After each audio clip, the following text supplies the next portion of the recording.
Hi guys, so today we are going to talk about a new topic which is called the for loop. Our learning competencies today are to identify the parts of a for loop statement, and we will describe the process of a for loop statement and predict the number of loops a for loop will create based on an initial value and a condition of the loop. So I want you to look at this flowchart first. So on your own, I want you to analyze the flowchart and think, what does the flowchart do? If we are going to follow the flow of this flowchart, we will be able to see that initially there is a variable created called CTR. I will call this CTR as counter. So a variable is created of the data type integer, and it has an initial value of 1. Now, the next step is we check if the value of CTR is less than or equal to 100. So we know that the value of CTR of counter is 1. So the answer to this is true. Since it is true, we will just follow this flow and we will display CTR. So the value is 1, right? And the next is we will add a value to CTR. CTR will get CTR plus 1. So the initial value, which is 1, we will add another 1. So the new value of CTR now will be 2. And then it will proceed, or not proceed, sorry, it will go back to the condition and we will ask again. So is the new value 2 of CTR less than or equal to 100? It is still true. So we will display it here, nilagay natin, and then it will add again. CTR will get counter plus 1, so it will become 3. And then we will go back, we will ask again. Still true because the value of CTR is now 3. And then next we will display the value 3. And then proceed again to adding, and you will notice the cycle will go on and on and on up until the value reaches around 100. So if the value displayed is already 100, so we are already here at this part. If the value displayed is 100, the next step will we will add 1 to CTR. It will become 101.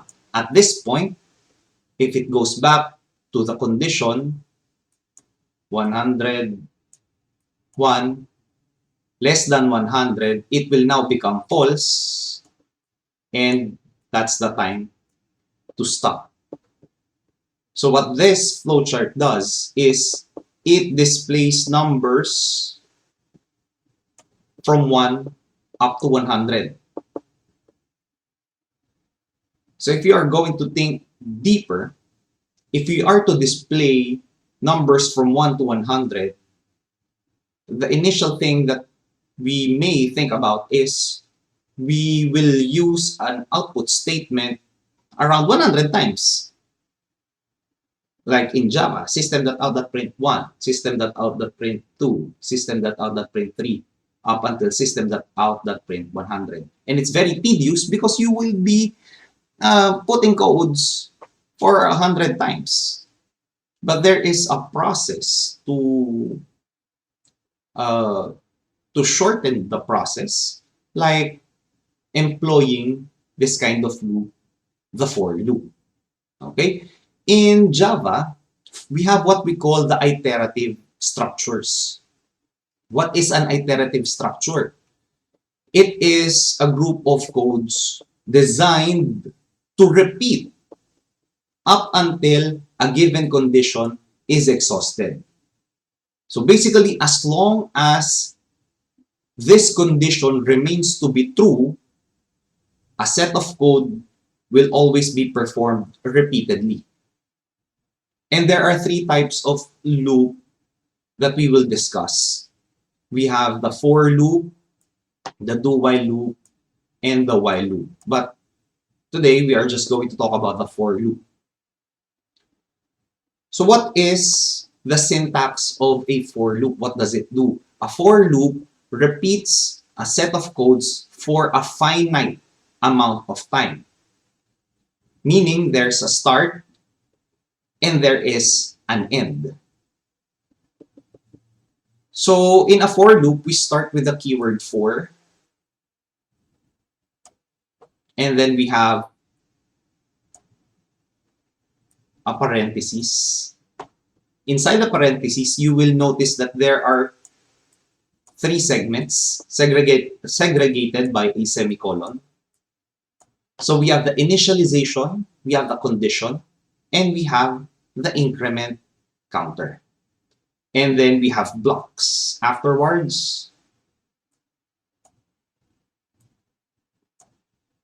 And then inside the block are the codes to be performed. So in a for loop, this block will always be performed.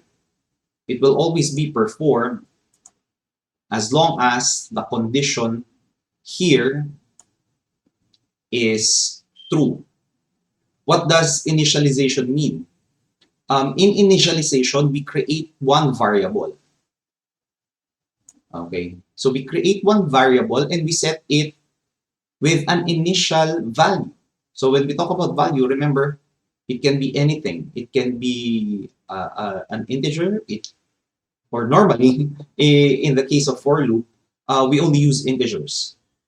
So it can be any integer, 0, 100, 1, negative numbers, as long as it's an integer value. And we will give it a special name. We will call this a counter variable because the purpose of this variable is for counting. And then the increment counter, its purpose is to increase or decrease our counter variable. Let me show you an example.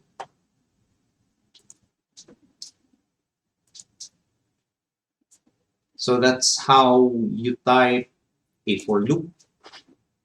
So let's take a look at this first. We created a variable, CTR, and it has an initial value of 1. And then on the next part, we have a condition, and the condition is CTR less than 5. And then we have the increment, it's CTR++. Later on, I will be discussing what this plus plus means. And then inside the block, we only have one output statement. And inside the output statement, the string hi with a space. Okay, so in a for loop, the computer reads this in this particular way. It looks at the initial value first. After reading the initial value, it will read the condition. If the condition is false, it will stop. But if the condition will be true, the block of code will be performed. After performing the block of code, the increment or decrement will be performed. Afterwards, since it's true, it will go back to number 2. Okay, so let me manually simulate the flow of this for loop. Let's trace the code. So the initial value of CTR is 1. Oh, I forgot to add the counter. Let's just add here the condition. CTR less than 5. All right. So the initial value of CTR is 1. And then the next step, we check the condition. Is CTR less than 5? So is 1 less than 5? And the answer to that is true. So since it's true, we have to perform the block of code. So then it will display something, and the display will be high. Since it's true, we will now perform the increment. When we see CTR++, it means we will add 1 to the variable. So it's like saying CTR will get CTR plus 1. So the new value of CTR will now become 2 because of this one. Okay. Again, from the initial value 1, it became 2 because we performed CTR++. CTR will get CTR plus 1. After performing the increment, we will go back to step 2. We will ask again, CTR less than 5. What is the value of CTR in this point in time? The value of CTR is now 2. So 2 less than 5, that is still true. Therefore, we will perform the block. We will print high. Since there is already the first string high with a space, a new set of high will appear. This is for the second loop. Now, after performing step 3, after performing the block, we will proceed again to the increment. So the value of CTR2 will now become 3. And then go back to step 2. We will ask again the condition. Is CTR with the value of 3 less than 5? That is still true. So we will again display HI on the screen. So currently we have 2 highs on the display. It will become 3.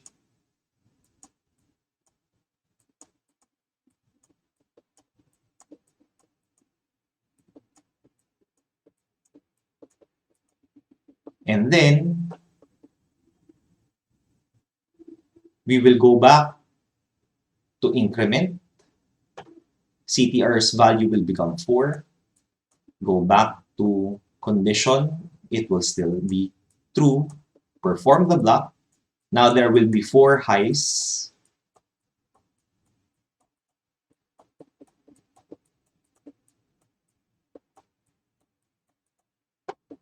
And then increment again. CTR will now become 5. And then go back to step 2. Now, on step number 2, we will again ask the condition. Is CTR less than 5? Remember that the value of CTR is now 5. So if we compare 5 less than 5, the answer will become, it will become false. Now, since the condition returned a false, the loop will now stop. It will not perform the block of code anymore. And if it stops, the only thing that is displayed on the screen is this 4 HIs. All right? So let me clarify CTR++.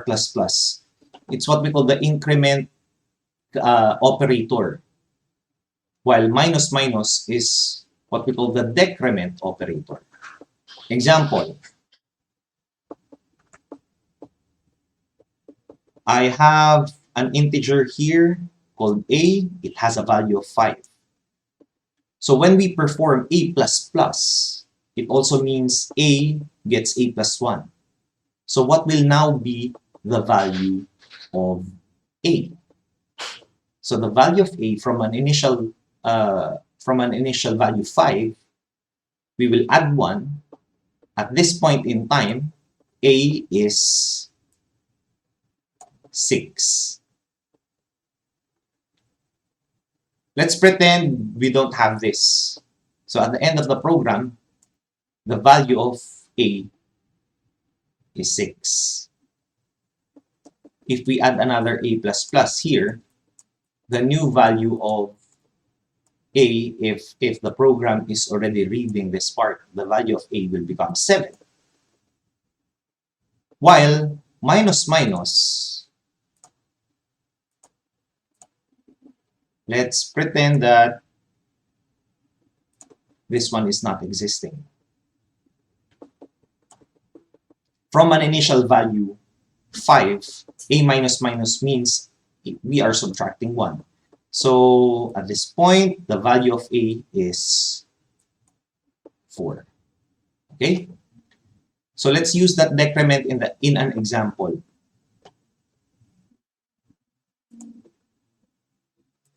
So an initial value is 3, and our condition is CTR greater than or equal to 0, and we have the decrement. So let's trace it. The first value of CTR is, oh, sorry, again. It's 3. And then we will check the condition. The condition is 3 greater than 0. That is true. So we will display high. And then proceed to the increment decrement operator. Since this is a decrement, 3, we will subtract 1. It will become 2. And then go back to the condition is CTR with a value of 2 greater or equal to 0. That is still true. Therefore, we will perform the output statement. So there will be 2 highs.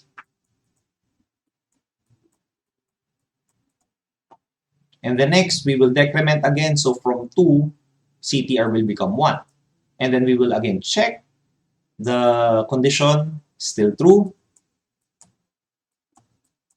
Display, it will become 3 highs. And then decrement. From 1, it will become 0. And go back to the condition, CTR less than equal to 0, that is still true. So there will be 4 highs.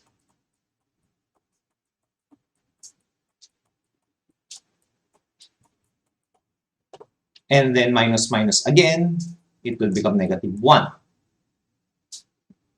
Now, on the condition, negative 1 greater than or equal to 0, that will become false. That's the end of our loop. So the loop was able to create 1, 2, 3, 4 iterations. By the way, I forgot to mention that the other term for a loop is an iteration. Let's have some drills here. Let's count the number of iterations a for loop will create. Let's look at number 1. So the initial value is 0. And our condition is less than 5. So if we are going to fast track thinking about it, if the initial value is 0, if we add 1 to it, and check the condition, it will become true. So a loop will be created there with the CTR's value of 1.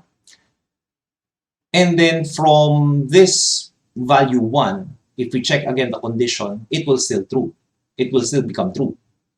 So we can add 1. And then check again, the condition is 2 less than 5. Still true. So we add 1. It will become 3. And then check again, 3 less than 5, still true.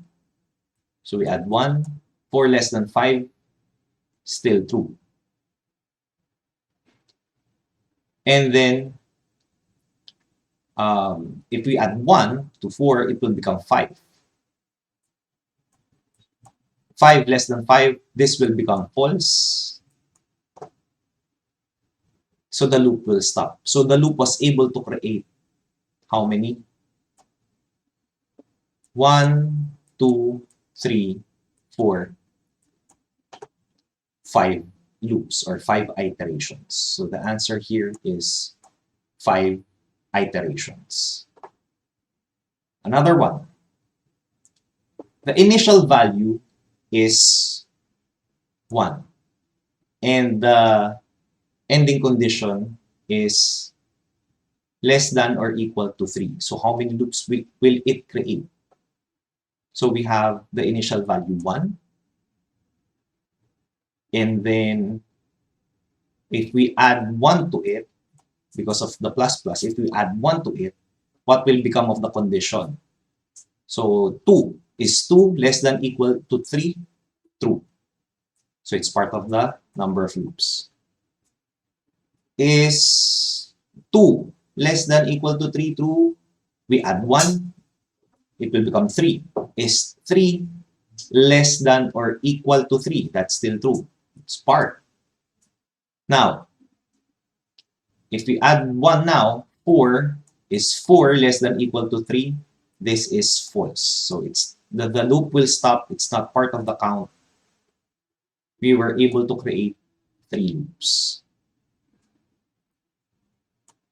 Lastly, the initial value is 10 and the condition is greater than 1. And then we have decrement. So how many loops will it create? From 10 going to greater than 1. So as a tip, this is the shortcut. What value, what number is next to greater than 1? The number next to greater than 1 is 2. So you just count from 10 to 2. 10, 9, 8, 7, 6, 5, 4, 3, 2. So we have 1, 2, 3, 4, 5, 6, 7, 8, 9. We were able to create 9 loops. Now, the trickiest part in a for loop is actually the initial value and the condition.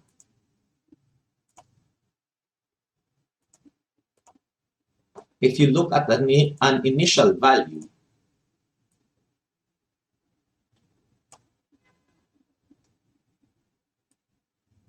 the correct condition must also be applied. Think about this. If the condition is not less than, what if the condition is greater than?